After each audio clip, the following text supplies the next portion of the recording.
Et pour ouvrir notre discussion, j'aimerais attirer votre attention sur quelques éléments d'actualité qui illustrent à quel point ces réglementations sont à la fois cruciales et fragiles.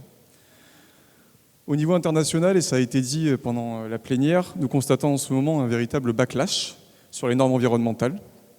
Certaines dispositions sont retardées ou même supprimées au nom de la compétitivité ou des impératifs géopolitiques. L'offensive douanière des États-Unis ces derniers jours, au-delà du potentiel déstabilisateur pour les relations internationales, masque à peine l'objectif véritable de renégocier les barrières non tarifaires, et notamment celles visant la protection de l'environnement. Les traités de libre-échange refont surface, tels que celui avec le Mercosur, accompagnés de leur lot habituel de dérégulation et de pseudo-clauses miroirs, dont on sait qu'elles seront rapidement sacrifiées dans les négociations. Sur le plan européen, la commission von der Leyen II subit de fortes pressions populistes, ce qui l'éloigne encore davantage de l'élan écologique lancé par le Green Deal en 2019.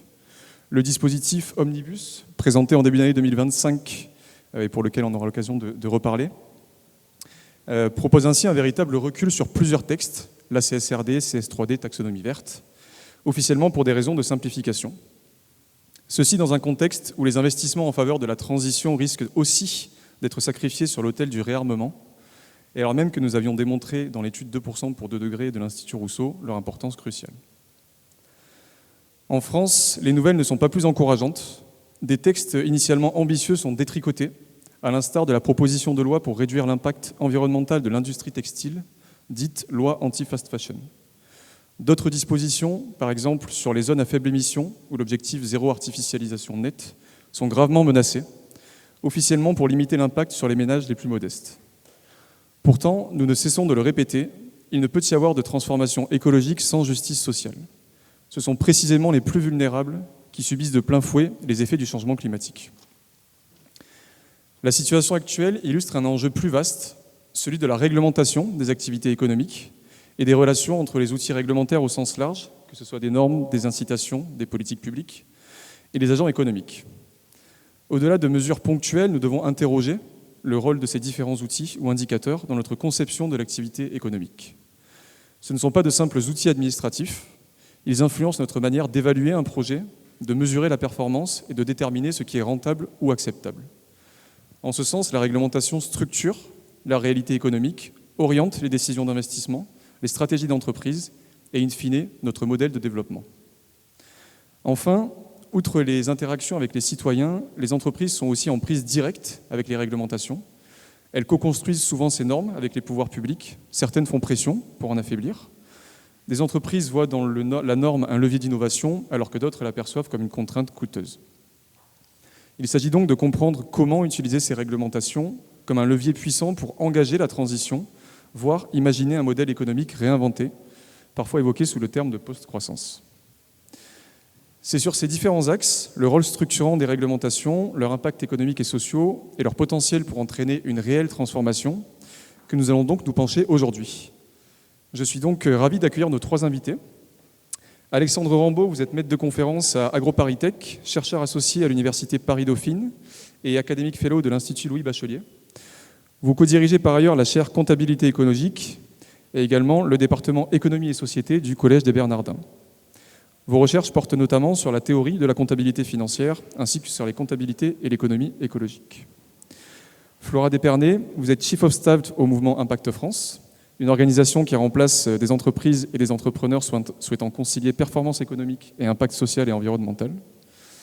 Le mouvement Impact France promeut notamment une vision selon laquelle les entreprises doivent adopter des modèles plus responsables et milite pour des politiques publiques incitatives ou contraignantes en matière de transition écologique et sociale. Enfin, Gabriel Malek, vous êtes membre du conseil d'administration de l'Institut Rousseau et vous co-dirigez les études sur la post-croissance au sein de l'Institut.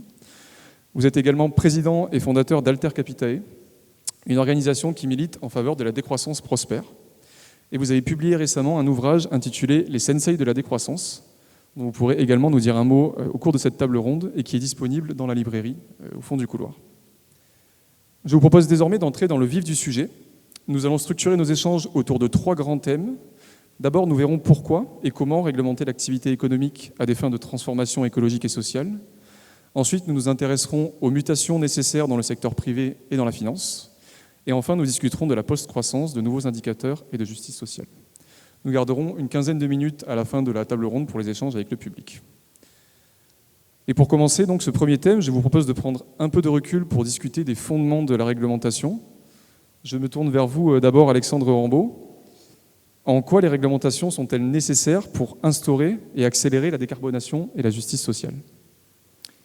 Bonjour à toutes et à tous, merci beaucoup pour cette invitation à parler de ce sujet extrêmement important. Alors sur la question de la réglementation et de sa nécessité dans ce cadre, la première chose, c'est que, de façon assez directe, c'est que sans réglementation et en laissant, par exemple, le marché faire, avec cette idée donc, de laissons faire le marché, on peut arriver à des situations qui sont sociétalement non désirables. Et ça, il y a énormément d'exemples, mais pour en citer un très très simplement, qui a été très documenté historiquement, c'est que dans le cas, par exemple, de la chasse aux baleines, on sait que laisser faire, en fait, d'un point de vue purement économique, donc le prélèvement, entre guillemets, la chasse aux baleines, conduit potentiellement à leur extermination. C'est-à-dire qu'il est, j'insiste là-dessus, d'un point de vue économique, optimal d'aller sur leur extermination. Ça a été démontré dans des papiers, d'ailleurs, qui ont été publiés dans des revues comme Science, dans les années 70, et qui ont en fait permis de mettre en évidence que la recherche de la productivité n'était pas toujours compatible avec l'idée qu'on pouvait gérer correctement une ressource. C'est-à-dire que cette idée qu'on entend souvent, c'est de dire finalement laissons l'économie dans un sens très productif, simplement gérer une ressource parce que au final on n'arrivera pas, il ne faut pas scier la branche sur laquelle on est, c'est-à-dire que si on a une déplétion trop forte de la ressource, on n'aura plus de productivité. En fait, c'est une idée qui, scientifiquement, est fausse dans un certain nombre de cas, et ce qui fait qu'il y a besoin d'avoir une limitation qui soit faite. Donc, le cas de la chasse à la baleine est typiquement un exemple de ce type-là. Donc, il y a déjà cette question de la notion même de laisser simplement une gestion sur la base de la productivité n'est pas suffisante. Après, sur la réglementation, donc ça, on va dire, c'est la question de la limitation. Mais il y a aussi la question de permettre, de donner un espace qui soit correctement structuré, y compris pour les entreprises, et pour qu'elles puissent savoir où elles en sont. C'est-à-dire que ce ne soit pas une jungle non plus. Et ça, c'est quelque chose, on l'oublie très souvent, mais en fait, beaucoup d'entreprises demandent que des réglementations soient faites de façon clarifiée, de façon justement à ce qu'elles puissent s'y retrouver par rapport à d'autres, que ce ne soit pas encore une fois simplement la jungle. Et ce qui est d'ailleurs délétère, c'est en écho à ce qui se passe aujourd'hui, c'est de faire une réglementation et de revenir dessus trop rapidement. Alors ça crée une incertitude qui est vraiment un énorme problème. Et juste un dernier point en lien directement avec les questions écologiques, c'est que on dit souvent l'Union européenne réglemente, tandis que les États-Unis sont dans l'innovation et on en a encore reparlé, on va dire, il y a quelques années avec la RGPD. En fait, c'est un faux problème. Les États-Unis réglementent énormément et ils ont en plus des règles d'extraterritorialité que nous n'avons pas, enfin, sauf exception. Donc les États-Unis, en fait, réglementent énormément. La différence, et c'est un point essentiel dans la réglementation, c'est que la réglementation donne un sens. Et la question, c'est quel est le sens que l'on veut donner ? Et donc les États-Unis, en fait, réglementent selon une certaine direction, l'Union européenne selon une autre. Et donc derrière la réglementation, il y a toujours un sens à donner à là où on veut amener et guider l'économie et les activités humaines. C'est ça vraiment qui est au cœur de la problématique de la réglementation.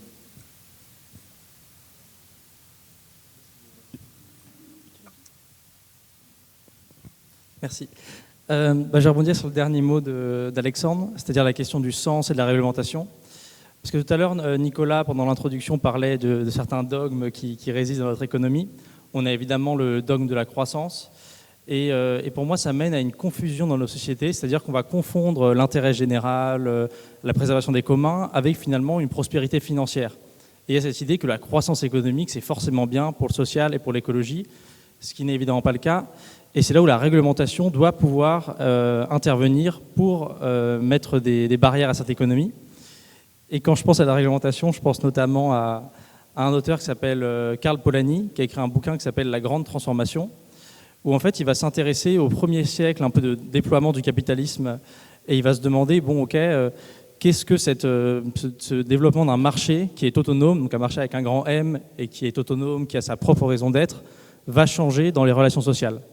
Et il va montrer que en fait, l'arrivée de ce marché va mener peu à peu à une marchandisation de la vie humaine. Ça veut dire qu'on va faire entrer de plus en plus d'activités, par exemple s'occuper des plus anciens, par exemple des activités du care, du soin, et qu'on va les faire rentrer dans le marché. Et ce qui pose énormément de problèmes dans cette idée d'un marché autonome, pour moi, c'est l'idée voilà, que le marché financier aurait sa propre raison d'être. Voilà, il ferait de la croissance pour lui-même, mais il ne serait plus encastré dans la société.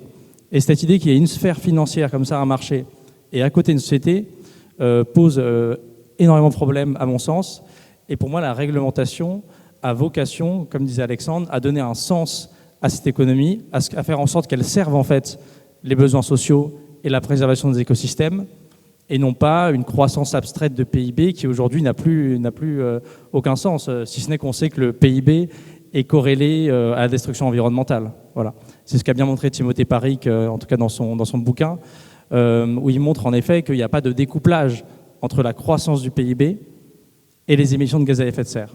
Et c'est pareil pour les autres limites planétaires qui sont très rarement abordées dans le monde économique, donc la biodiversité, les pollutions chimiques, les sols, l'eau.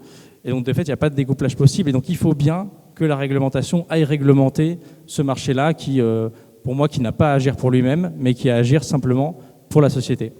Et donc c'est pour ça qu'il y a un vrai enjeu, notamment au sein de l'Union européenne, et Alexandre avait raison de rappeler que mine de rien, les Américains font de la réglementation, alors que nous, on reste un marché quand même libre concurrence, ouvert à tous les vents, ce qui me pose énormément de problèmes. Et donc c'est pour ça qu'il faut mettre de la réglementation.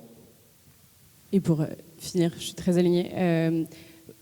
Moi, je suis contente que le thème de la table ronde soit quelle réglementation faut-il mettre en place pour une transition écologique juste, et pas faut-il une réglementation, parce que bien souvent, nous, Mouvement Impact Trans, on est invités à des tables rondes dans des espaces économiques autres qui ont d'autres dogmes, d'autres visions et qui viennent questionner en permanence la légitimité, la pertinence de parler de réglementation. Donc déjà se dire que poser cette question-là de quelle réglementation, etc., elle est intéressante dans la manière, c'est-à-dire qu'on part déjà du prérequis que la réglementation peut être bonne pour penser cette transition. Et la deuxième chose, c'est que nous qui représentons des entreprises qui sont évidemment pour une réglementation intelligente, pensée, pour planifier justement la transition la plus claire et efficace possible.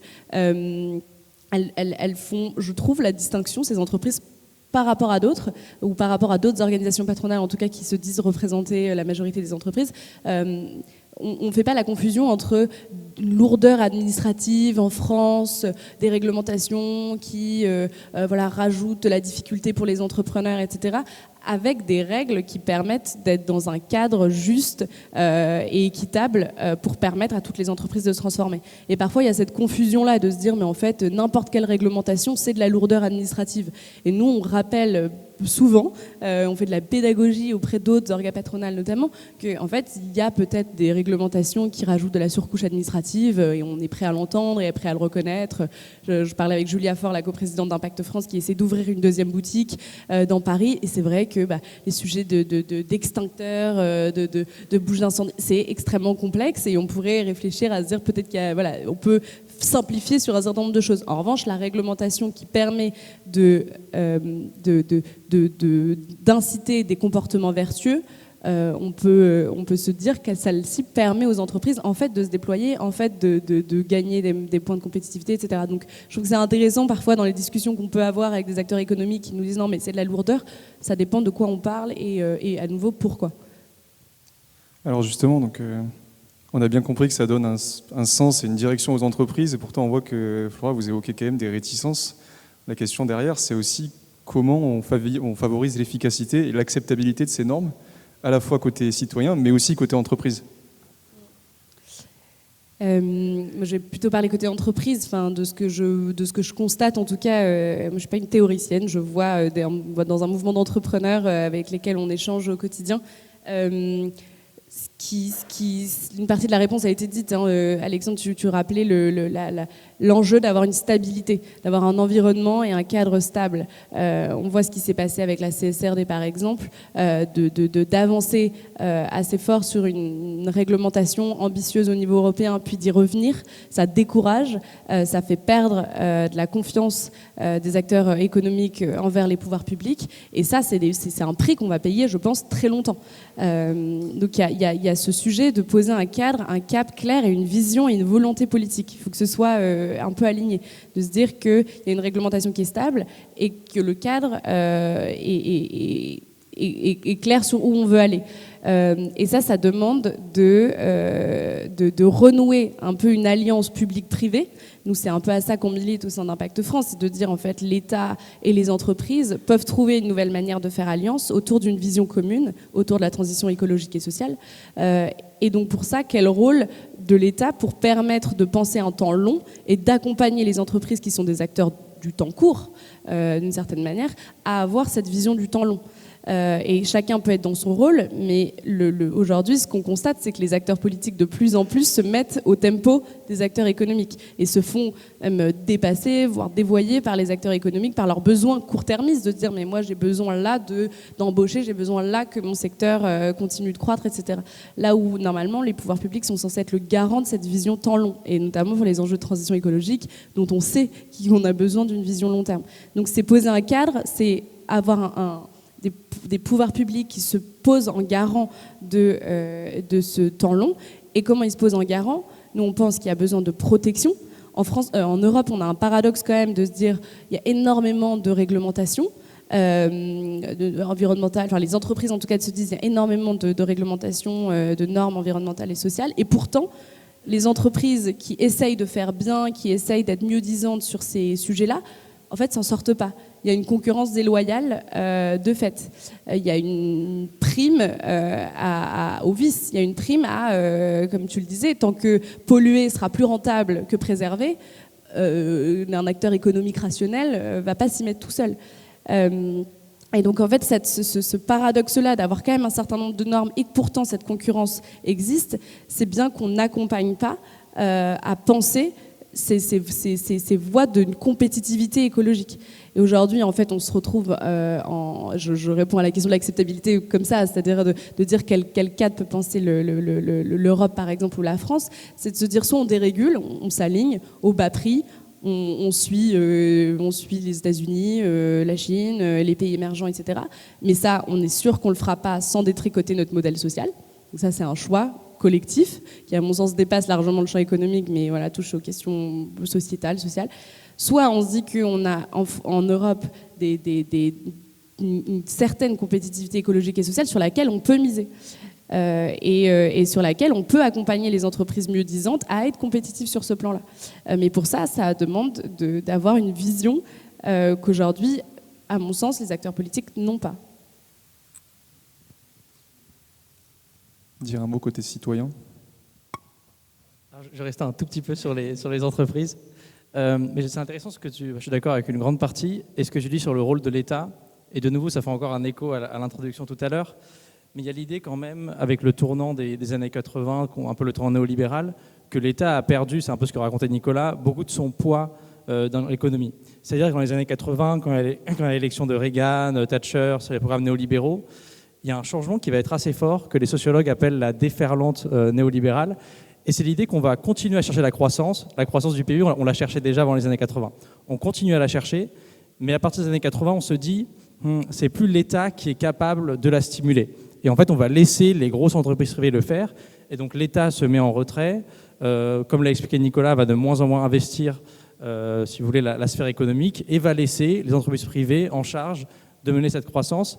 Et pour moi, à partir du moment où l'État fait ça, il perd largement son moyen de contrôle et d'application de directives, et il va de plus en plus, comme tu le disais, aller en fait sur les mêmes intérêts que les grandes entreprises. Et c'est là où moi je fais une grande différence dans les entreprises, entre deux types d'entreprises, un peu grossièrement. C'est-à-dire que j'ai fait du conseil quelques années sur la post-croissance, où on conseillait des entreprises, alors c'est toujours à peu près le même style, c'était des PME, ETI, des territoires, capitalisme familial, où les quelques personnes qui détenaient les parts étaient d'accord pour baisser une partie de leur rentabilité pour aller vers un modèle économique qui soit moins consommateur de ressources, pour aller vers une gouvernance plus démocratique, pour aller vers la compta multicapitaux. Mais de fait, en fait, ces boîtes-là, quand elles faisaient ça, elles se retrouvaient exactement à ce que tu disais, Flora, c'est-à-dire une prime au vice. C'est-à-dire qu'elles se bougent, elles mettent en place des choses qui sont coûteuses, et finalement, elles vont se retrouver dans la grande compétition de tout ce qu'on trouve du néolibéralisme, si vous voulez, désavantagées face à des acteurs moins disants. Et ça, c'est un vrai souci, quoi. C'est-à-dire que là, vraiment, si vous voulez faire bien, vous êtes désincité. Et voilà, je ne vais pas citer le nom, mais il y a même une boîte avec qui on avait accompagné, qui faisait des trucs super, la boîte marchait bien. Et la personne en charge de la boîte s'était dit, au lieu de se dire je vais croître en réinvestissant plus, etc., elle s'était dit l'argent que je me suis fait en plus, je vais en servir pour qu'on prenne des matériaux de meilleure qualité, pour mieux traiter mes salariés, etc. Voilà. Et finalement, à la fin, elle a été en redressement financier, quoi, parce qu'en fait, dans le modèle actuel, tu ne peux pas faire ça. Et donc pour moi, il faut forcément mettre en place une réglementation pour aider ces entreprises-là. Ça passe aussi par du protectionnisme. Et par contre, quand tu parlais d'acceptabilité, pour moi, c'est important de montrer qu'il y a une partie des boîtes, et notamment celles dont je parlais, qui peuvent être d'accord pour soutenir ça. Par contre, honnêtement, et ça c'est aussi dû à mon parcours et ce que j'ai fait avant, mais je pense que beaucoup des grandes entreprises, voire quasiment toutes, du CAC 40, pour des raisons d'actionnariat, c'est-à-dire qu'elles sont liées à des actionnariats qui peuvent être j'en sais rien, imaginez que votre actionnaire, c'est un fonds de pension comme BlackRock qui gère des retraites de retraités en Floride. Et les gars de BlackRock, ils vont regarder les courbes et ils vont regarder est-ce que oui ou non la part de l'action va monter. C'est tout. L'histoire de la forêt à préserver en France ou de comment se portent les salariés du coin, ils en ont rien à foutre à un niveau majeur. Et donc du coup, je trouve que c'est là où l'État doit réaffirmer sa puissance par rapport au privé.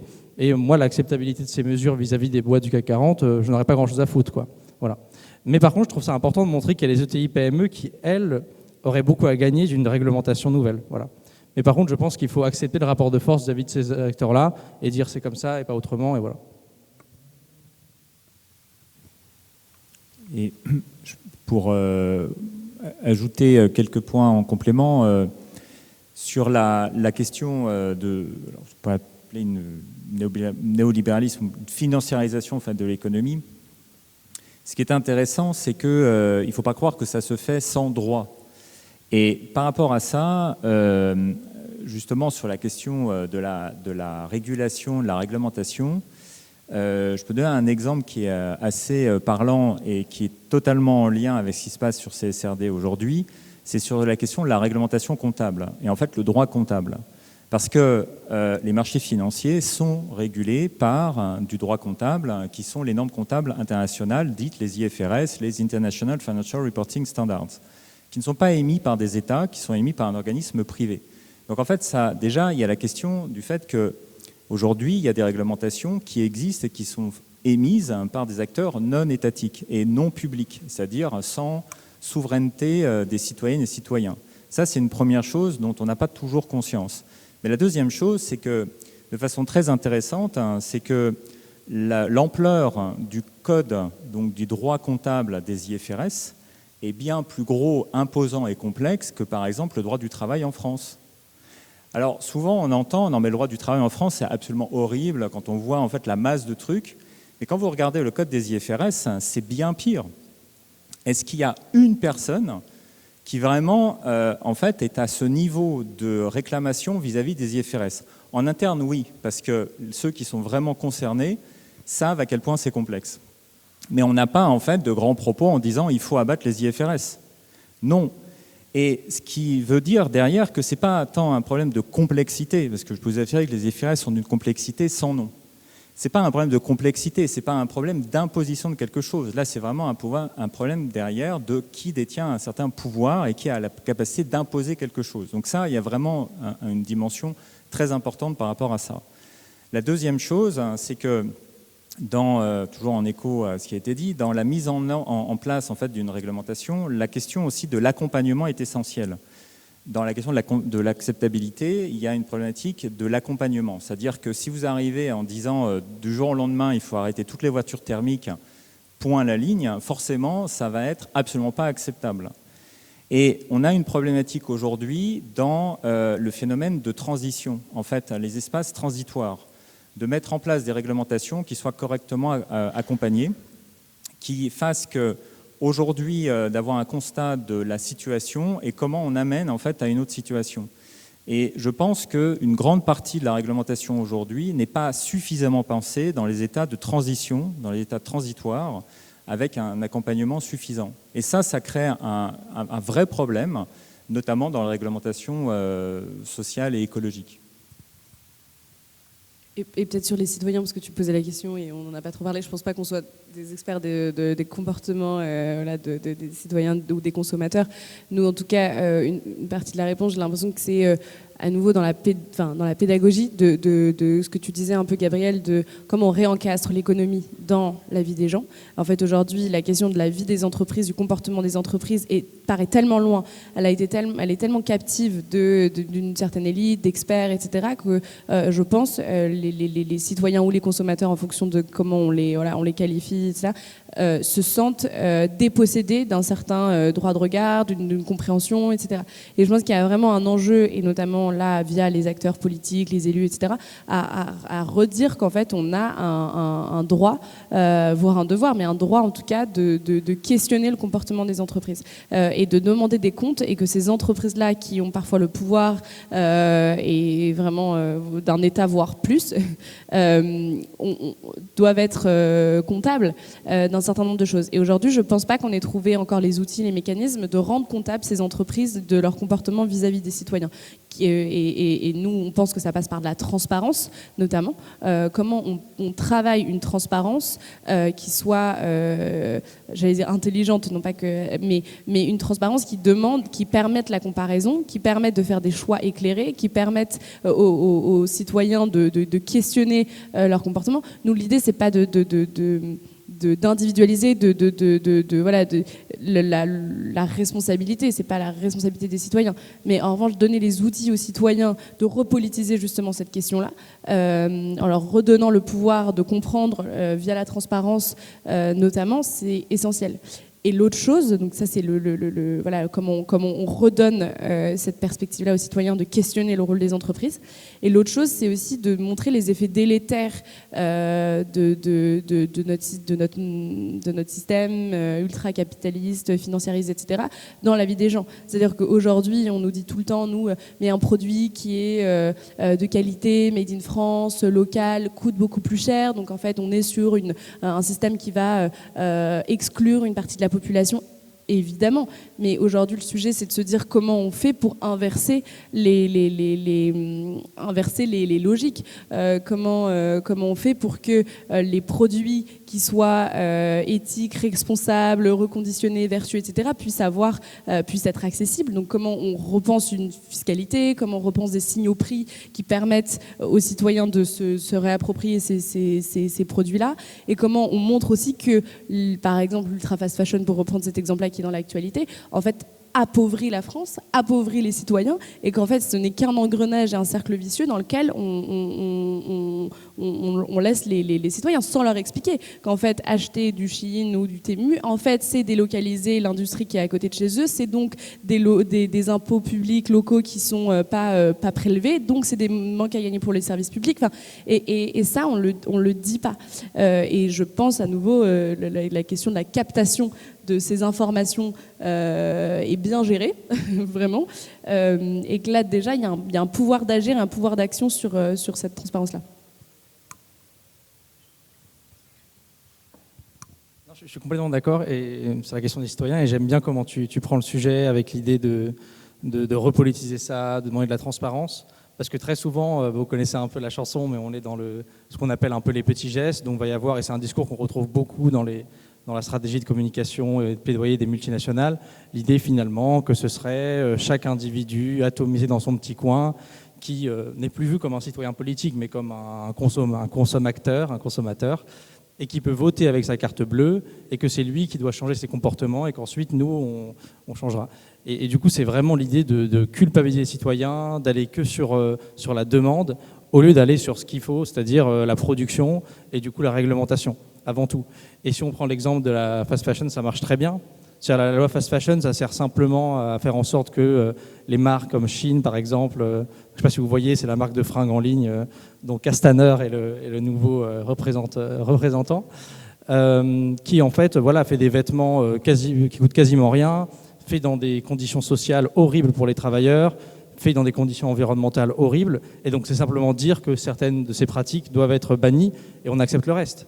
Et donc là, le fait que cette loi-là est en train d'être vidée de sa substance au Sénat, etc., pose un énorme problème, parce que du coup, on revient dans cette affaire de « Ah non, on va laisser tous les choix aux consommateurs, et si vraiment il est écolo, il fera d'autres choix ». Sauf qu'il ne faut pas se leurrer. Je veux dire, Chine, par exemple, ils sont très présents sur Instagram, etc. Et donc voilà, vous êtes là, et vous avez des pubs toute la journée pour des vêtements à 3 €, etc. Enfin, c'est juste pas possible, quoi. Donc moi, je serais même pour interdire, en gros, la publicité marchande. Mais sans aller jusque-là, on pourrait au moins interdire la publicité marchande pour ce genre de produit-là. C'est le projet de la loi fast fashion. Oui. Et c'est pour ça que pour moi, c'est vraiment des choses qu'il faut faire, et c'est en politisant ça et pas en étant dans ce truc de culpabilisateur de petits gestes dont vraiment... voilà. Alors justement, on a déjà bien défriché le second thème sur les entreprises et les mutations du secteur privé. Vous avez évoqué de ci, de là les questions de transparence ou les choses qu'on pourrait mettre en œuvre. Si on met vraiment les mains dans le cambouis, quelles mesures on pourrait prioriser pour amener plus d'entreprises de toutes les tailles, PME, ETI, grands groupes, vers des modèles plus vertueux, et y compris les entreprises financières, le cas échéant avec des révisions comptables? Alors, bon, c'est une question évidemment qui est très très vaste. Il y a la question, bon, je vais commencer avec ce qui a été proposé dans le pacte vert, parce que justement, c'était tout l'enjeu du pacte vert européen, du Green Deal, de s'aligner en fait sur, plutôt de mettre enfin en avant ce qu'on peut appeler la troisième voie, c'est-à-dire cette idée que l'Union européenne devrait vraiment tracer une voie entre celle des États-Unis et celle de la Chine, sur une voie défendant, et alors là, c'est pas de moi ces paroles, c'est vraiment ce qui a été plaidé à l'époque du Green Deal, donc une voie écologique défendant le commun et défendant un certain nombre de valeurs particulières.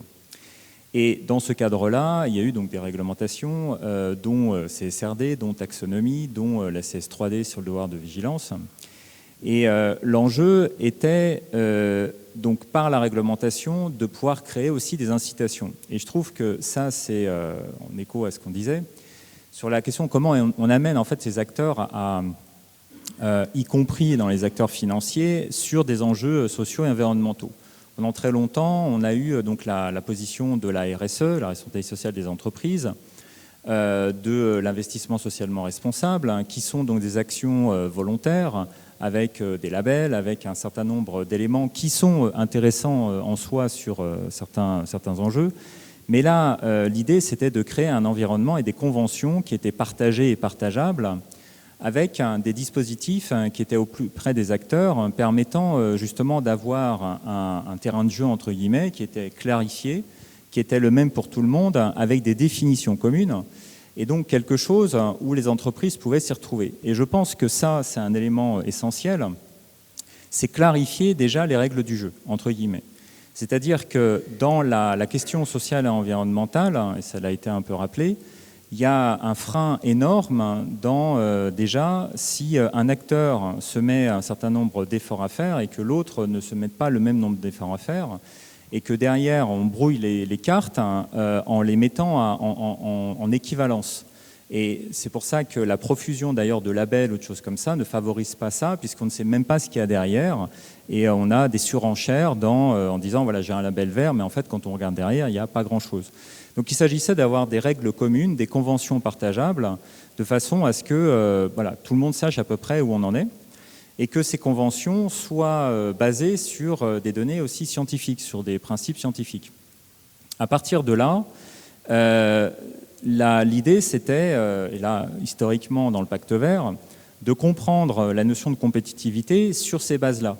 C'est-à-dire de repositionner la problématique de la compétitivité en disant on ne peut pas être dans un monde fini, donc avec des limites planétaires, voilà, compétitif si on ne repense pas la compétitivité. Donc il y avait vraiment aussi cette idée de redéfinir des règles en intégrant l'idée que la durabilité était un facteur intégré à la compétitivité. Donc je pense que cette question-là a été directement intégrée et pensée dans le pacte vert. C'est pour ça que c'est un exemple très très intéressant de la façon dont les choses ont été amenées pour inciter les entreprises à aller sur des enjeux socio-environnementaux. Et sur la question donc de rendre des comptes, c'était véritablement ça aussi, c'est-à-dire, enfin, je ne mets pas complètement un imparfait parce que tout n'est pas encore perdu, mais on va dire, en tout cas, à l'époque, a été pensée l'idée qu'on devait faire en sorte de pouvoir aussi mettre en évidence ce qui était fait et ce qui n'était pas fait, et donc d'avoir un cadrage, comme je le disais, donc des définitions communes, des conventions, pour que tout le monde s'y retrouve, et faire en sorte que les entreprises soient non seulement transparentes, mais aussi aient des guidelines dans leur stratégie, et donc sont transparentes dans leur stratégie, ce n'est pas simplement dans les données, mais dans les stratégies. Donc je pense qu'avec ça, ça permet de poser des bases, donc clarifier ce que l'on appelle les problématiques sociales et environnementales, clarifier les trajectoires qui sont attendues, mettre en évidence justement ces trajectoires, savoir où les entreprises en sont et pouvoir se comparer, et avoir derrière, dernier point, des politiques qui suivent et qui tiennent en fait. Ça, c'est un point absolument essentiel et qui est déterminant. C'est-à-dire que ce qui était un élément vraiment fondamental, c'est de dire derrière, on a des politiques publiques et des politiques des institutions qui tiennent et qui donnent en fait une ligne de conduite. Et c'est pour ça que ça a permis de prendre à un moment donné. Et c'est ce à quoi on assiste aujourd'hui, c'est un effondrement déjà en fait des politiques par rapport à ça, et derrière de toute la logique qui conditionnait cette vision-là, et qui, je pense, va être en plus délétère, non seulement du point de la durabilité, mais même de la compétitivité des entreprises au niveau européen.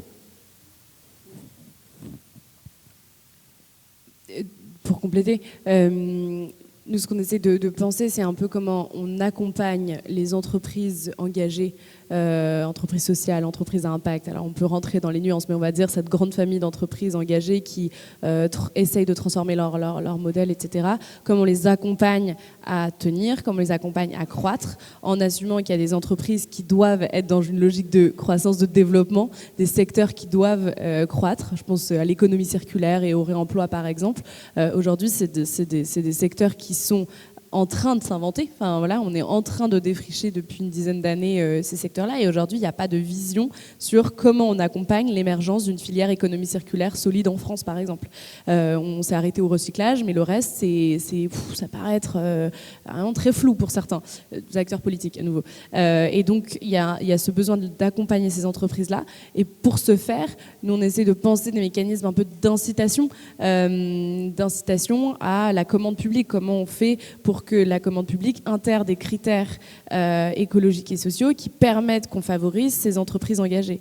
On va essayer de réfléchir à des outils de modulation, par exemple l'impôt sur les sociétés, de se dire que le montant de l'impôt sur les sociétés pourrait être modulé par rapport à l'affectation des bénéfices. Est-ce que tous les bénéfices vont à l'actionnariat, ou est-ce qu'il y a un réinvestissement dans l'entreprise, et si oui, où ça, etc. Et ça, c'est des modèles et des propositions qui permettent de tordre un peu le bras au laisser-faire du marché. Donc on développe, on permet à ces entreprises engagées de pouvoir être valorisées d'une certaine manière.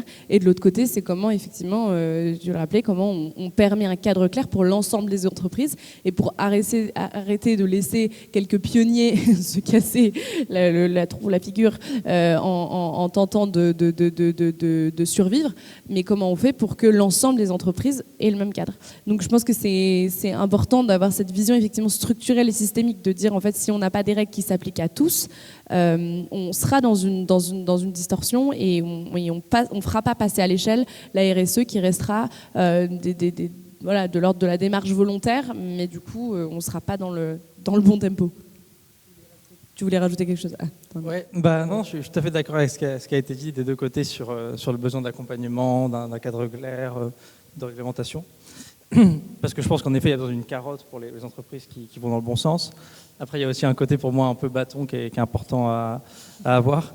Non, mais en gros, une des choses qui m'a interrogé, c'est que quand on réfléchit un peu à la décroissance, en gros, on se dit que il y a des limites planétaires, que les ressources naturelles sont limitées, et que d'une certaine manière, avec les ressources qui nous restent, on ne va pas pouvoir continuer à faire des fréos connectés ou plein de choses dont l'utilité sociale est discutable. Et du coup, typiquement, le type d'entreprise souvent qu'on privilégie dans la décroissance, c'est celles qui vont avoir, par exemple, l'agrément ESUS, ou alors des coopératives, mais en tout cas des entreprises qui, de base, ont une utilité sociale. C'est-à-dire qu'elles se créent pour répondre en fait à un besoin social. Ce qui paraît fou, hein, mais c'est bon, ça paraît... voilà. Et du coup, une des choses qui m'intéresse dans ce cadre-là, c'est, vous avez vu la loi Pacte de 2019, c'est une loi qui est passée en 2019. Et cette loi, ça reste des petites choses, mais il y a une chose qui est intéressante, c'est qu'elle vient toucher un article du Code civil qui est l'article 1833, qui est le code qui définit en gros l'utilité d'une entreprise.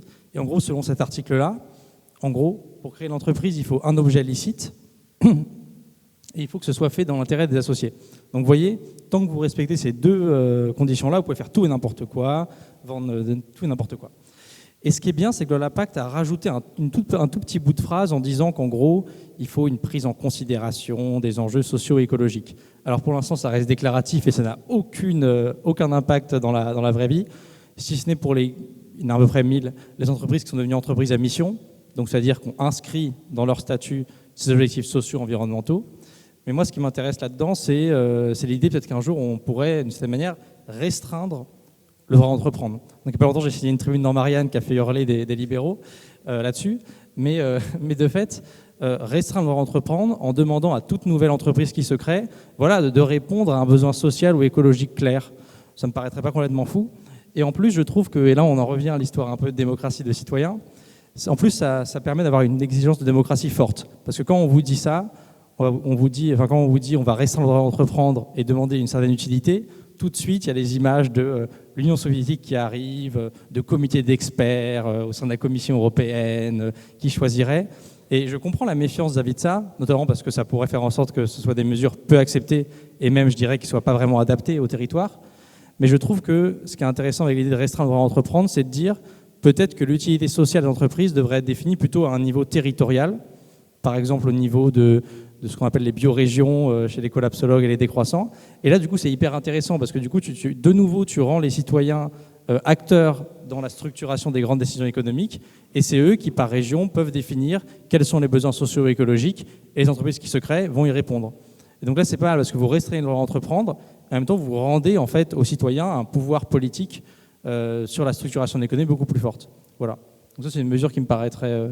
même si, on sait que quand on touche au droit d'entreprendre, on touche vraiment à un des saints de... Alors justement, je vais peut-être ouvrir un front entre nos intervenants, on verra, mais fondamentalement, la question que vous posez, c'est est-ce que la vision actuelle qu'on a de l'entreprise capitaliste, dont l'objectif premier est la recherche du profit, est compatible avec les transformations écologiques et sociales qui sont nécessaires pour la société. Et je vais vous demander en plus de répondre assez rapidement pour garder du temps pour le troisième thème. Merci. Donc l'entreprise capitaliste et la question donc, de rechercher de faire du profit, donc les entreprises qui cherchent à faire du profit aujourd'hui, et puis donc la question écologique. Alors en fait le premier point, c'est que cette idée que de façon systématique, toutes les entreprises de l'économie cherchent à maximiser leurs profits est déjà une idée qui n'est pas totalement exacte. Ça, c'est... et c'est là où il y a, parlez par exemple de Polanyi, d'autres auteurs, où il y a une distinction à faire entre ce qu'on va appeler le capitalisme en tant que tel, et puis après les marchés, enfin le marché et l'économie encastrée, l'économie réelle. Parce que la grande majorité des entreprises n'ont pas en fait pour ligne de conduite de simplement chercher à faire de maximiser leurs profits. L'exemple que je donne souvent, c'est vous prenez un boulanger, une boulangère dans un village ou quoi que ce soit. En fait, sa première volonté, c'est de faire du bon pain et de pouvoir en vivre. Et là, j'insiste sur un point parce que c'est un peu la même chose que l'adage il faut manger pour vivre et non vivre pour manger.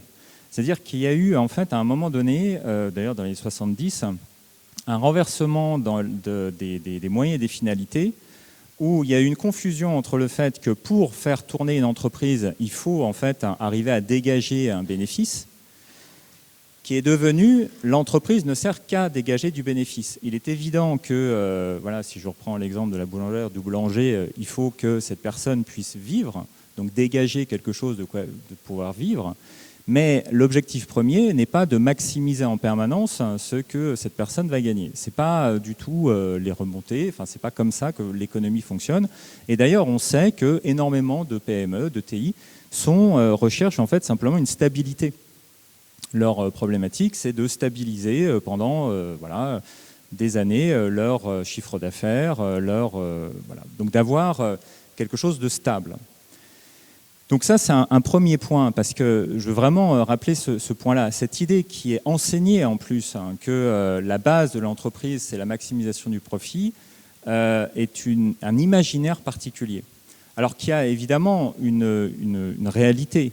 La réalité, c'est, là je vais reprendre Castoriadis, c'est l'institution imaginaire de la société. C'est en fait l'idée que nous vivons dans un imaginaire qui lui-même devient en fait actif, faisant qu'on se représente une certaine économie qui, du coup, fait que cette économie advient.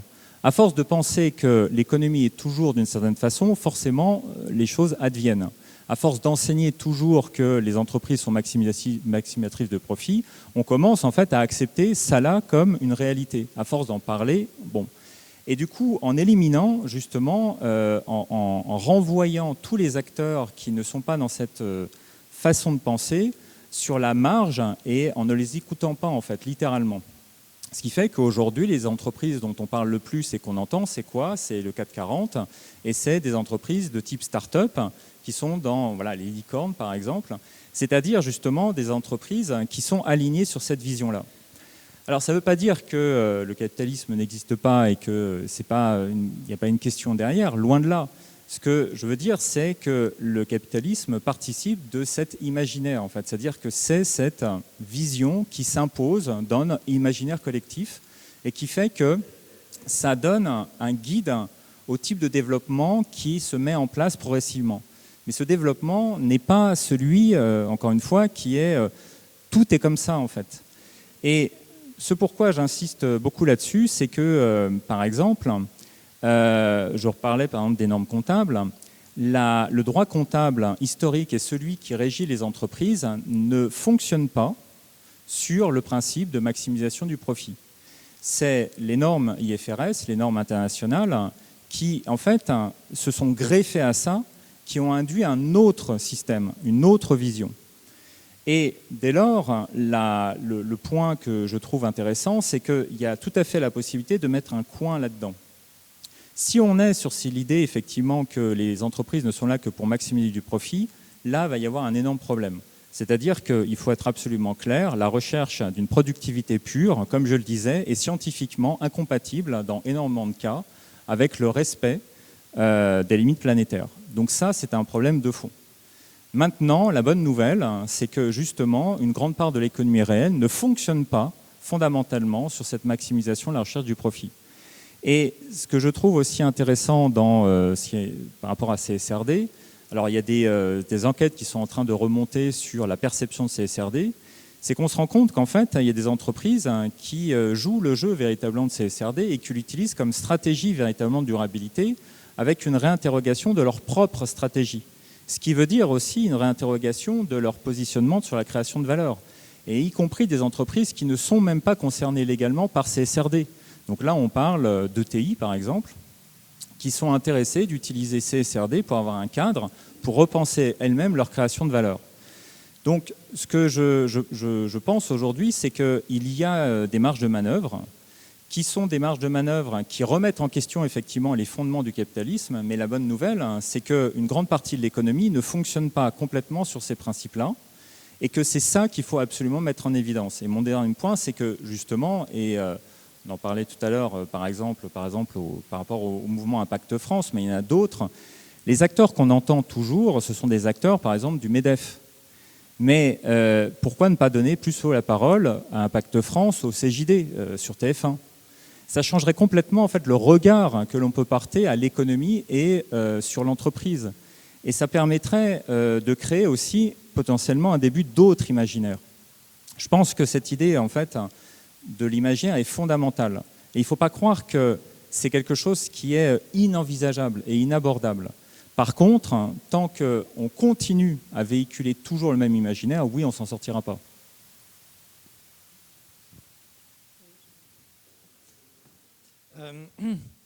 Je suis d'accord en bonne partie avec ce qu'a dit Alexandre.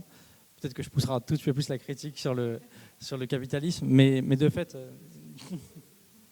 Non, mais un des problèmes, c'est vraiment la question de la propriété, finalement. À l'époque, on disait des moyens de production, aujourd'hui, c'est plus des actions, etc.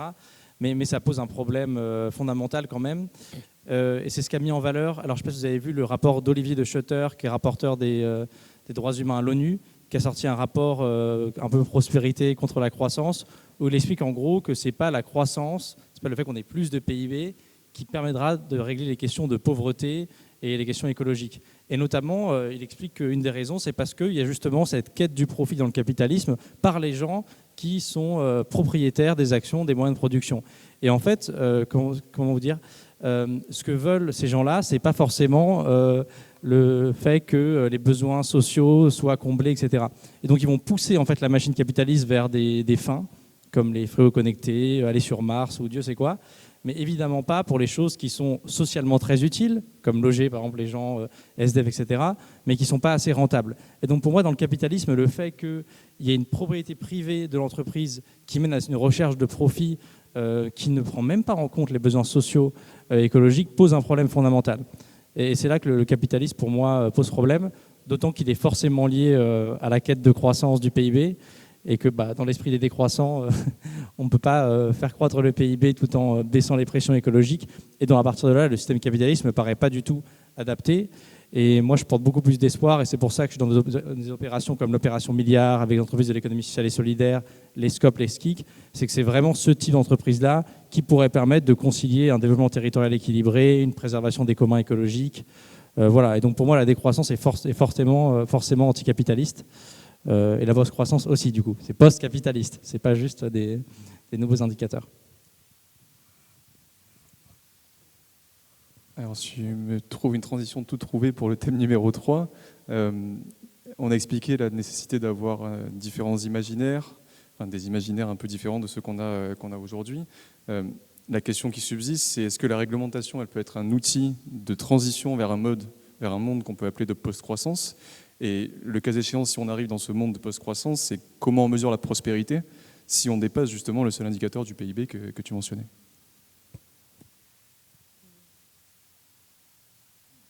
Ah, d'accord. Du coup, la post-croissance, en effet, donc si vous voulez, Timothée Parry, carrément, il a fait un truc intéressant avec un roller coaster pour expliquer ça. Il expliquait pour les pays très développés comme la France, si vous voulez, on a un niveau de croissance tel qu'on a éclaté les lignes planétaires concernant notre pays. Donc on est au-dessus des lignes planétaires. Donc l'idée, c'est d'un premier temps, c'est de décroître. Alors la décroissance, faire attention, il ne faut pas le confondre avec la récession.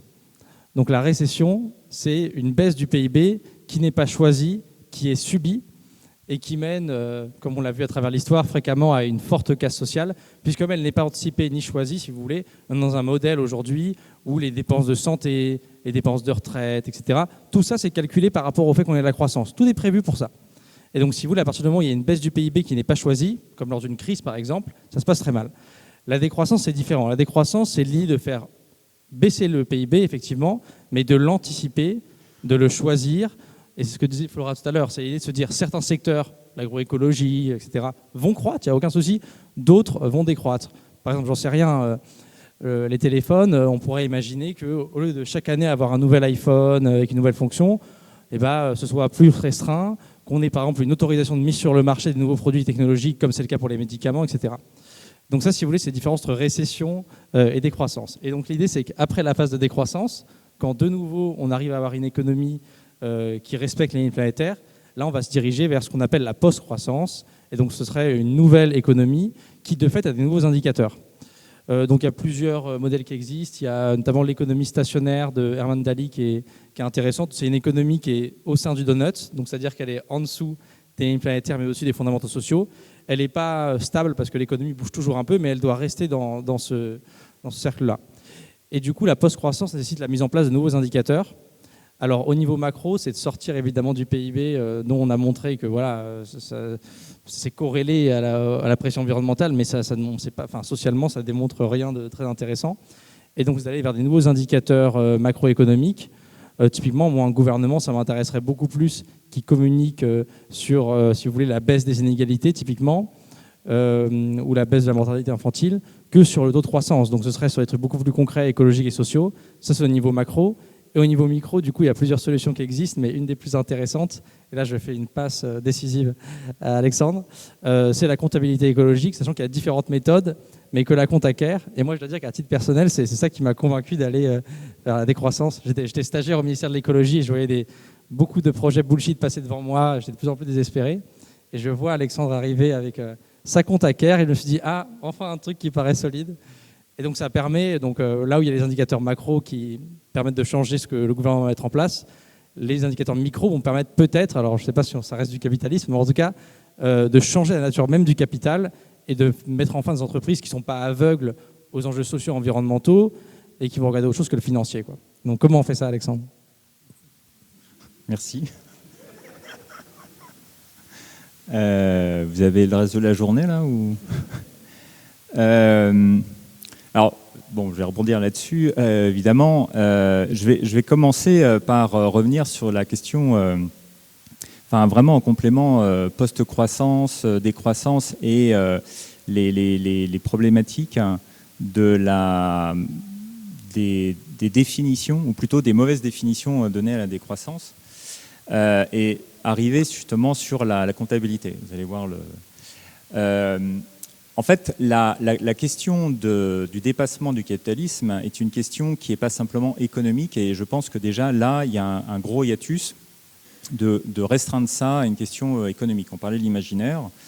Je vais continuer avec Castoriadis, qui était un très très grand quand même penseur de la critique du capitalisme et de l'écologie, et qui caractérisait le capitalisme comme étant l'expansion illimitée de la maîtrise rationnelle, et comme un fait anthropologique, comme une idée anthropologique. En fait, derrière le capitalisme, il y a l'idée qu'on va chercher en permanence à avoir la maîtrise sur toute chose, de façon à en tirer un avantage, quel qu'il soit, et de pouvoir créer les conditions de maîtrise, c'est-à-dire de rendre les choses maîtrisables, que ce soit des éléments environnementaux, mais aussi humains. Et donc, par exemple, arriver à cadrer des fichiers de compétences qui sont normalisés et maîtrisables, de façon à savoir précisément une compétence, à quoi on peut associer donc le flux de valeur, la création de valeur à la compétence. C'est ce qu'on fait aujourd'hui. Donc c'est cette idée en fait de créer des espaces de maîtrise permanente qui sont associés systématiquement à un flux de création de valeur. Donc ça, c'est véritablement, d'un point de vue anthropologique, la question du capitalisme. L'idée, en fait, de mettre en place quelque chose qui soit du post-capitalisme, c'est l'idée, en fait, de refuser que déjà tout est maîtrisable et tout est une source maîtrisable de flux de valeur. Qu'on peut avoir un autre rapport au monde et que ce rapport au monde, on peut aussi en être comptable. C'est là où j'arrive sur la comptabilité. C'est-à-dire, quand on parle de comptabilité, c'est donc être comptable, donc quel est le type de responsabilité, de redevabilité qu'on a vis-à-vis du monde, et comment justement on prend en compte ce monde. Est-ce qu'on le prend en compte comme étant justement un ensemble de choses à maîtriser pour créer de la valeur? Ça, c'est justement la façon dont on a eu de voir le monde pendant très longtemps, et qui est en train de se reproduire dans certaines orientations de comptabilité dites socio-environnementales. C'est-à-dire l'idée que finalement, la seule façon que l'on aurait de prendre en compte le monde, c'est de continuer à le prendre comme un ensemble de choses maîtrisables, valorisables, et notamment, par exemple, sur l'environnement, prendre en compte uniquement les services productifs que l'environnement rend, les services écosystémiques. Prendre en compte sur l'être humain simplement en fait, les compétences qui sont productives. Ce qu'on appelle d'ailleurs le capital humain dans son acception la plus standard. Ça, c'est une vision qui reste complètement alignée avec une vision capitaliste et qui pose un énorme problème derrière dans non seulement notre rapport au monde, mais ce que ça fait faire et fait être aux entreprises et à notre économie. On peut avoir un autre rapport et une autre façon de prendre en compte le monde en disant ce que l'on va intégrer, c'est l'idée que les écosystèmes, par exemple, on peut définir une bonne santé et une relation en fait, à l'écosystème par rapport à ce qu'on appelle un bon état écologique. De la même façon, pour les êtres humains, on peut parler d'une décence au travail, une décence en fait, dans la vie, et donc intégrer cet élément-là, c'est-à-dire prendre en compte justement une décence au travail, et donc une décence des écosystèmes, une décence en fait, du travail. Et dans cette perspective, on pourrait dire oui, mais c'est quelque chose qui est totalement, trop éloigné de la comptabilité ou de notre façon de traiter le monde. En fait, je reviens à ce que j'expliquais tout à l'heure, c'est-à-dire que cette idée du capitalisme comme expansion donc de la maîtrise rationnelle est quelque chose qui a vraiment distillé dans notre imaginaire, mais qui ne s'est pas complètement répandu, c'est-à-dire on n'est pas encore, et encore heureux, tout un chacun en train de chercher la meilleure façon d'optimiser un contrôle rationnel de tout. De la même façon, en fait, les règles qui régissent, on va dire, les PME, les ETI, en termes de comptabilité, sont des règles qui ne sont pas encore des règles complètement, justement, contraintes par ça, par cette vision-là. Là, ce que je suis en train d'expliquer, c'est que la gestion comptable classique d'une entreprise, elle est très très simple. Elle repose sur l'idée qu'on va chercher de l'argent auprès, par exemple, d'une banque ou d'un investisseur. L'argent est utilisé, l'argent, il va falloir le rendre à un moment donné. C'est-à-dire que toute la comptabilité, elle est très très simple. C'est une comptabilité on prend quelque chose, il faut le rendre, et ce quelque chose, on l'utilise pour nos besoins. L'enjeu, ça serait en fait d'étendre ça aux questions sociales et environnementales. C'est de dire, au lieu de considérer que la nature et les êtres humains sont simplement des choses qu'on peut maîtriser comme on veut pour fournir en fait le maximum d'opportunités et de création de valeur, c'est de les voir comme des nouvelles sources de redevabilité. C'est-à-dire de dire, on emprunte un écosystème et il faut le rendre. De la même façon qu'on emprunte de l'argent à une banque, il faut le rendre. On emprunte un être humain et il faut le rendre. Il faut le rendre en l'état, dans son état de décence, à la fois de décence de santé physique et psychique pour un être humain et de bonne santé, de ce qu'on appelle un bon état écologique pour les écosystèmes. Et ça, du coup, c'est déjà un autre rapport aux choses, mais c'est quelque chose qui est incorporable dans des états comptables, dans une comptabilité littéralement de notre rapport au monde, qui est en fait quelque part une extension de la façon de compter les choses aujourd'hui, où on compte que du financier, et l'enjeu, ce serait de compter aussi nos rapports au monde sur cette base-là. Je vous laisse intégrer toutes ces informations et je vous redonne peut-être un autre concept, comme ça vous aurez vraiment plein de choses à aller travailler ce soir. Nous, parce qu'on est confrontés à des négociations avec des acteurs politiques qui nous disent on n'a plus d'argent, on est dans un contexte où les finances publiques sont contraintes, etc., etc. Du coup, on essaye de tout le temps se dire comment on innove dans la manière de présenter justement l'utilité sociale des entreprises en leur présentant une perspective. Donc, je suis à beaucoup plus court terme que ce que vous venez de présenter. Mais c'est intéressant parce que ça permet de tirer le fil aussi, de se dire peut-être qu'à un moment, on arrivera à complètement transformer les normes comptables. Mais aujourd'hui, nous, on essaie de se dire, qu'est-ce qu'on peut gagner là dans les prochaines années peut-être.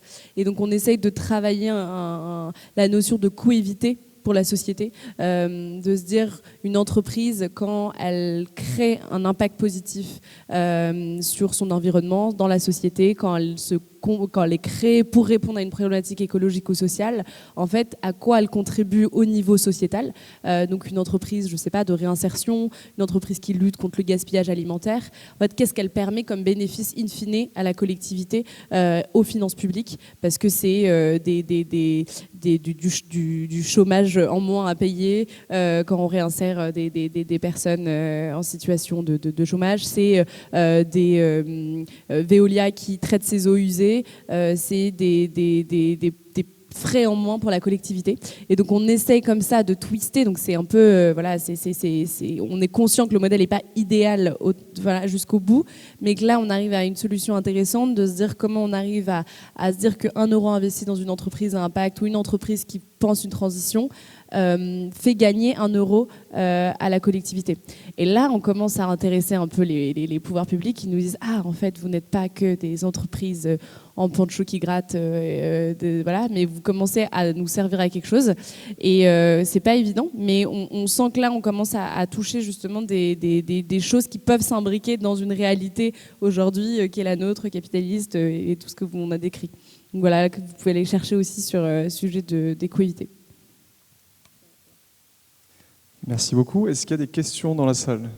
Nous, on est une entreprise agricole depuis 2 ans en Bretagne, sur une nouvelle filière qui est celle du thé et des produits fermentés. Donc en fait, notre objet, nous, c'est d'améliorer tout de suite, dans le respect des limites planétaires, à la fois ce qu'on a sous nos pieds et ce qu'on va donner ensuite à nos contemporains à boire ou à manger. Donc en fait, on est post-croissance by design et j'allais dire dans le respect des limites planétaires aussi.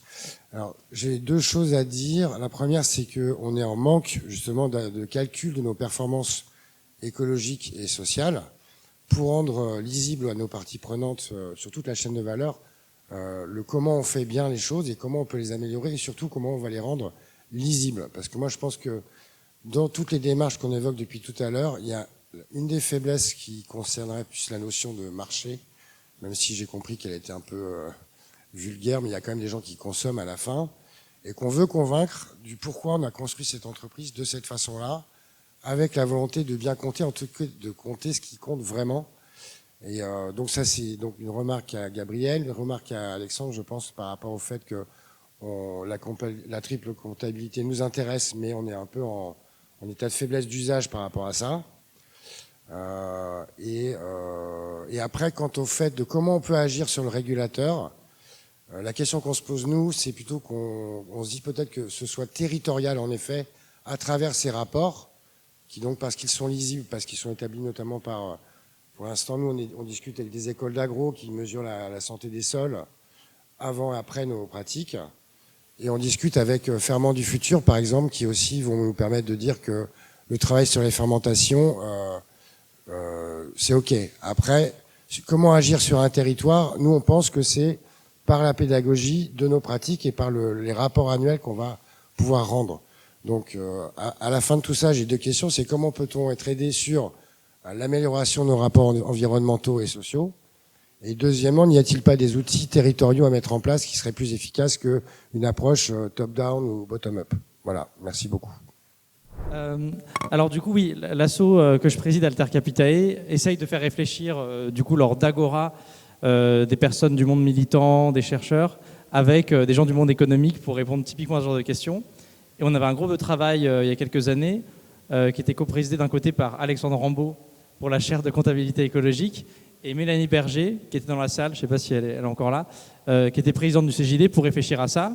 Et il y avait l'idée de se dire comment on peut mettre en place des méthodes exigeantes comme CARE dans une entreprise et en même temps financer ça, ce qui n'est pas toujours simple quand on est une petite entreprise et qu'on n'a pas un gros budget RSE comme les grosses boîtes. Et une proposition qui avait été émise, Alexandre, je te laisserai si tu veux la présenter après, mais c'était un peu l'idée qu'on allait taxer les dividendes indus des grandes entreprises, c'est-à-dire que toutes les grosses boîtes qui faisaient énormément de dividendes, mais qui du coup justement ne prenaient pas en compte les coûts sociaux et environnementaux qui étaient liés à cette valeur économique, il fallait en fait taxer ces dividendes-là de ces très grosses boîtes pour les mettre dans des caisses de redirection écologique au niveau des territoires, qui seraient en fait des caisses qui serviraient à cet argent pour accompagner directement les entreprises territoriales plus petites dans la mise en place d'outils comme CARE. Et donc nous, typiquement, chez Alter Capitae, c'est le genre de proposition qu'on aime bien, où tu as une répartition des richesses entre des acteurs qui touchent énormément de dividendes de manière indue, et ça permettrait d'accompagner sur le terrain. Donc, au souvenir, c'était ça la proposition, Alexandre? Oui, alors merci pour la question. Effectivement, il y a une nécessité d'avoir un travail territorial, et donc il y a besoin d'articuler de toute façon l'échelle des entreprises avec l'échelle territoriale et aussi l'échelle nationale d'ailleurs, parce que et européenne derrière. On doit avoir un travail à plusieurs niveaux.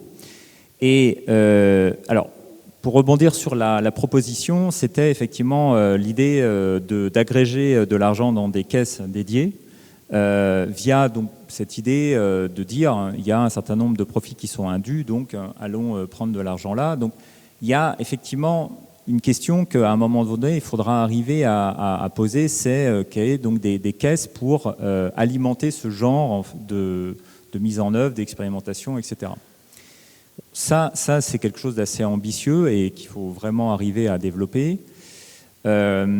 Aujourd'hui, au niveau territorial, dans le programme CARE, on a donc la chaire qui a été mentionnée, mais ça c'est côté recherche, mais il y a le CERCES, le Cercle des comptables environnementaux et sociaux, qui travaille sur le plaidoyer avec un certain nombre d'acteurs. Et justement pour essayer non seulement de mettre en place CARE au niveau des entreprises, mais d'avoir un travail aussi du normalisateur, un travail au niveau ministériel. Donc on va dire vraiment engager un dialogue multi-acteurs à plusieurs niveaux. Et aussi un dialogue territorial. Et par rapport à ça, ce qui est intéressant, c'est que on a eu le cas l'année dernière, il y a 1 an et demi, d'une entreprise qui a mis en place CARE et qui, en fait, ses comptes ont été acceptés par la Banque de France. Et la Banque de France a revalorisé, en fait, la notation de cette entreprise qui a obtenu une subvention. Ça permet aussi de montrer qu'il commence à y avoir des acteurs qui sont favorables à prendre en compte ce qui se passe avec CARE pour revaloriser les entreprises. Donc, ce qui est important aujourd'hui, c'est que ça doit être un travail qui est véritablement multi-acteur à énormément de niveaux. Et c'est là où il y a besoin d'avoir un effet d'entraînement. Alors, le CERCES essaye d'agréger en partenariat avec des acteurs justement comme Alter Capitae, comme on a d'autres acteurs qui gravitent, on a la COP des communs, on a le WWF France, et derrière des institutionnels. Mais il est clair qu'on ne peut pas arriver à monter en puissance s'il n'y a pas un phénomène d'agrégation et donc non seulement des entreprises, des acteurs locaux, mais des acteurs territoriaux et des acteurs institutionnels au niveau national. Ça, c'est absolument clair. Donc, je vous invite notamment à vous rapprocher du CERCES pour vraiment, et toutes et tous d'ailleurs, pour vraiment activer ce levier essentiel. Moi, je fais partie d'une société du CAC 40. Du coup, je voulais revenir sur le point sur l'acceptabilité, et notamment de la CSRD, parce que même si vous n'en avez rien à foutre, en fait, c'est très important. Et repartir aussi des espaces de transition transitoire pour faire accepter ce genre de réglementation. Moi, je suis avocate fiscaliste à la base. J'ai travaillé à la RSE de mon entreprise. Donc déjà, c'est un paquebot qui arrive pour les entreprises. La vague 1, on est peut-être bien équipé, mais quand on a des mandats de nos COMEX ou des comités d'audit qui nous demandent d'être compliant, ça ne laisse pas le temps, en fait. Ça ne laisse pas le temps aux entreprises d'implémenter, de remodifier la stratégie. On a un rétropédalage avec Omnibus. Et nous, en fait, moi, ce qu'on me demande, c'est d'aller faire les groupes de travail avec le MEDEF, avec la FEP, pour aller faire le stop the clock, pour aller en fait casser ça. Donc il y a un vrai travail, je pense, comme vous disiez tout à l'heure, je ne sais plus qui, désolé, mais de renouer en fait des partenariats publics-privés et arrêter en fait de se fonder sur ce traditionnel MEDEF et autres, parce qu'on ne va pas y arriver. Et honnêtement, c'est dur de l'intérieur. Du coup, j'aimerais avoir un avis sur ça, parce que quand le CFO ou le CEO s'engage sur du lobbying qui vient un peu casser ce mouvement, c'est compliqué. Donc est-ce que vous avez, j'en sais rien, des tips? Et merci. On comprend, je pense, tous les trois, et on partage ce que tu partages. Effectivement, il y a un enjeu, comme disait Alexandre au début, à pas coaliser toutes les entreprises dans les entreprises pensent que. Et il y a là la force des organisations patronales, notamment MEDEF, AFEP. AFEP, c'est le syndicat des grandes entreprises. Et c'est justement qu'ils arrivent à créer cette confusion de penser que toutes les entreprises, que toutes... Déjà, il y a un sujet de redonner la parole à d'autres acteurs économiques, à d'autres acteurs patronaux, etc. Nous, c'est un peu le rôle à Impact France qu'on s'est donné sur Omnibus et la CSRD de manière générale, c'était d'essayer de porter une troisième voie qui allait dans le sens de, à la fois, évidemment, entendre un besoin de simplification, entendre un besoin de progressivité peut-être, entendre un besoin que des indicateurs narratifs par milliers, c'était peut-être complexe pour les entreprises à mettre en place, et notamment même les entreprises hyper équipées, que c'est un coût de mise en conformité qui n'est pas neutre. Et donc nous, on avait vraiment cet enjeu de se dire, on ne peut pas faire comme si ces entreprises-là qui partagent un vrai besoin de simplification simplification n'existait pas. Et donc on a essayé d'être sur une ligne de crête pas évidente à tenir, de dire il faut simplifier sans renoncer à l'ambition du texte, comme le rappelait Alexandre Gabriel, un texte qui permettait de positionner justement l'Europe dans une nouvelle compétitivité, de positionner les entreprises dans une transformation de leur modèle et qui allait justement créer cet effet d'entraînement. Donc nous on avait un peu un slogan de simplifier sans renoncer à l'ambition et de se dire il y a quand même des choses sur lesquelles il y a besoin d'entendre ces besoins de simplification sans renoncer au fondement du texte. Donc l'enjeu, ça va être que des mouvements, je parle du mouvement Impact France parce que c'est aujourd'hui le mouvement qui justement porte cette voix au niveau du lobbying en tout cas. Il y a besoin que ces mouvements-là, et il y en a d'autres, se renforcent. Il y a besoin que les entreprises, voire les salariés des entreprises-là viennent se renforcer ces mouvements-là parce qu'on ne fera pas le poids si on ne pèse pas plus. C'est clair et net. Mais c'est de dire qu'il y a d'autres voies qui existent. Alexandre, tu vas peut-être dire un mot sur la consultation en cours parce que le problème de la CSRD, c'est que ça a été fait en partie sans consulter les entreprises concernées. Donc il y a quand même un besoin de pallier à ça. Mais je te laisse aller là-dessus. Mais... Très très vite, merci pour la question, parce que c'est essentiel. Enfin, il y a... ce qu'il y a, c'est que déjà, bon, là, ce qui se passe avec Omnibus, effectivement, crée une période d'incertitude et crée un phénomène qui est des entreprises qui ont investi massivement se retrouvent complètement le bec dans l'eau. C'est absolument inadmissible. C'est vraiment quelque chose... et le problème, c'est que la remise en question a été faite sans consulter les entreprises. Ça, c'est aussi quelque chose d'assez unique. Donc, au bout d'un an d'application, donc 1 an, on décrète, et c'est très très politique, que ça ne va pas, il faut sabrer, alors que des entreprises ont commencé à investir. C'est vraiment, enfin littéralement je le dis, une honte. Ça c'est vraiment un problème, et ça il faut le faire remonter. Il y a une consultation qui a été lancée par Wear Europe, dans laquelle notamment est le CERCES, la chaire de multilatéralité que je porte aussi, enfin il y a un certain nombre d'autres acteurs, qui essaient justement d'aller, ça c'est une énorme consultation européenne, pour faire remonter la vie des entreprises et faire entendre en fait la voix. Et les résultats qu'on commence à avoir, résultats partiels, montrent que ce n'est pas un rejet que les entreprises ont de CSRD, mais ce qu'il y a, c'est que oui, il y a besoin d'accompagnement. Et c'est là un point très très rapide, c'est qu'aujourd'hui, là, la remise en question de CSRD, donc qui crée cette incertitude, est mise dans une vision négative, c'est-à-dire reporter, réduire et enlever des entreprises. Alors qu'on aurait très bien pu avoir une approche beaucoup plus intelligente d'un questionnement sur CSRD qui aurait été de dire on laisse, mais on accompagne sur la production des données, c'est-à-dire qu'on accompagne les entreprises en termes de il y a telle ou telle donnée, où est-ce qu'on peut aller les trouver? Typiquement, une entreprise aujourd'hui dans CSRD a besoin de construire un budget carbone. Où est-ce qu'on peut aller construire un budget carbone? À qui on s'adresse? Donc d'avoir des nomenclatures européennes et des standards européens pour faire ça. Ça a été même demandé à un moment à l'Agence européenne de l'environnement, ça n'a pas été fait. C'est un problème. Il y a un problème d'accompagnement. Deuxièmement, d'avoir une vraie logique, une vraie narration de CSRD. Il y a une narration, et là-dessus, le CERCES a énormément travaillé là-dessus. Il y a en fait une vraie logique de CSRD. Ça a été uniquement balancé comme étant de la pure compliance de data point. C'est une honte aussi. Alors qu'il y a un enjeu stratégique, il y a une narration stratégique derrière CSRD. Et le troisième point, c'est la question de l'audit. Oui, l'audit ne doit pas être un audit de sanction au moins dans les 2-3 premières années, mais un audit d'accompagnement. Tout ça, ce sont en fait des éléments qui sont des éléments très concrets d'accompagnement qui ne conduisent à aucune remise en question de CSRD et ça n'a même pas été mis sur la table. Donc c'est pour ça que tout ce qui se passe sur CSRD, je le dis, est une honte. Une honte, ça crée une période d'incertitude. Les éléments qui ont été mis sur la table pour la révision sont des éléments qui n'ont rien à voir avec des demandes d'entreprise et qui auraient pu très bien être traités sous une forme d'accompagnement et non pas de restriction dans la simplification. Je suis assez d'accord avec Florent et Alexandre, mais tout à l'heure, c'est moi qui ai été un peu lapidaire sur je n'ai pas grand-chose à faire de la vie du CAC 40. Mais au niveau individuel, il n'y a aucun souci. Et je connais des directeurs RSE de grands groupes, on s'entend bien, et eux, ils veulent se bouger, etc. Mais ils ne peuvent pas pour les raisons actionnariales dont je parlais tout à l'heure. Et ce que je voulais dire, c'est que je suis d'accord qu'une partie des boîtes, en effet, n'ont pas été consultées. Mais après, il ne faut pas se leurrer quand on voit, par exemple, Patrick Martin, président du MEDEF, qui ouvertement écrit « On est très content, notre lobbying a porté ses fruits. On a pu mettre à bas la loi de devoir de vigilance et CSRD parce que ça nous met mal vis-à-vis de la compétitivité ». C'est là où je disais que, pour moi, il faut que les pouvoirs publics puissent mettre un rapport de force avec ce genre de boîte et j'en ai rien à foutre qu'ils soient contents ou pas. Voilà, dans le sens où je pense que comme dans le modèle capitaliste et qu'il y a les intérêts des actionnaires qui est supérieur, certains n'ont pas intérêt, il faut être honnête, ils n'ont pas intérêt à la transformation écologique et sociale. Voilà. Et donc c'est là, je pense, où il y a cette histoire de rapport de force à mettre en place, mais qui marche d'autant mieux en effet quand on a aussi des entreprises. Ouais, minorité bruyante mais influente, quoi. Donc c'est là où il y a le problème. Merci beaucoup à tous les trois, je pense qu'on peut les applaudir.